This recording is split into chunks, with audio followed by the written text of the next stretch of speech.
लेकिन अभी की स्थिति यह है कि कल से नए मार्जिन के नियम लागू होने हैं और उससे भी नर्वसनेस क्रीप इन हो रही है।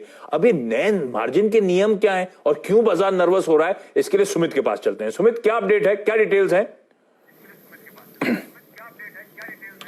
देखिए, सबसे पहले तो जो मीटिंग जिसकी आप बात कर रहे हैं उस मीटिंग का अपडेट अभी अभी 1 से 1.5 मिनट पहले जो ब्रोकर ग्रुप्स हैं उनमें आना शुरू हो गया है। सब में ये बात ये साफ हो रही है कि सेबी की इस मीटिंग में यही फैसला हुआ है कि जो नियम है वो कल से लागू होंगे। उन्होंने ब्रोकर्स की बैठक के बाद भी बात साफ कर दी, कल से ही ये नियम लागू होने वाले हैं।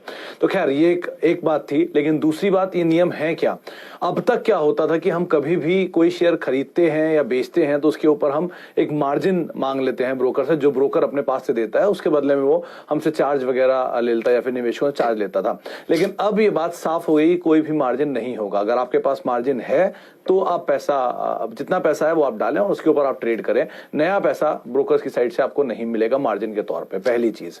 दूसरी चीज, ये चीज आप बेचने में भी एप्लीकेबल है और वो कैटेगरी के हिसाब से, स्टॉक की कैटेगरी के हिसाब से मार्जिन रहेगा 20%, 30%, और उस मार्जिन को आप रखेंगे, उसके बाद अपना शेयर खरीदेंगे और उस शेयर के साथ ही, उसी के साथ ही अपने शेयर बेच भी पाएंगे। तो ये तो एक चीज हो गई मार्जिन वाला पार्ट।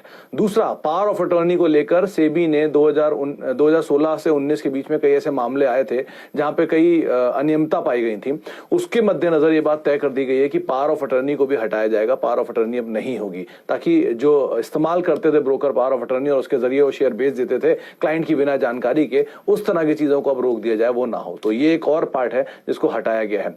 तीसरा, प्लेजिंग के लिए भी अब एक अलग से अकाउंट बनेगा और उसमें अकाउंट में डालकर आपको पहले बताना पड़ेगा कि ये शेयर को आप प्लेज के तौर पर रख रहे हैं और उसके बाद आप उस पे मार्जिन ले सकते हैं। अगर आप पहले अपने शेयर को प्लेज पे रखिए और उसके बाद उसे मार्जिन रखिए, उन शेयरों को एक्सचेंज T+6 के आधार पर अपने पास रखेगा और उसमें वो आपको मार्जिन देगा। लेकिन मेजरली एक्सचेंज अब अपने आप को T+1 की साइड लेके जा रहे हैं ताकि ये थिन लाइन हो, जल्दी से जल्दी शेयर आपके पास आए और आप जल्दी से जल्दी उसके ऊपर मार्जिन ले पाए और फिर ज्यादा से ज्यादा ट्रेड करें। लेकिन नया मार्जिन आपको नहीं मिलने वाला है। तो इससे जो एक्टिविटी थी इंट्राडे ट्रेडिंग को लेकर वो थोड़ी सी कम होती हुई दिखाई पड़ेगी और जिनके पास शेयर पड़े हैं उनको मार्जिन नहीं है उनके पास देने के लिए, वो अपनी पोजीशन कुछ हद तक वाइंड अप करते हुए दिखाई पड़ रहे हैं। थोड़ा सा पैनिक सी स्थिति बन रही है, काफी कंफ्यूजन है और शायद मार्केट इसी को पैन आउट कर रहा है।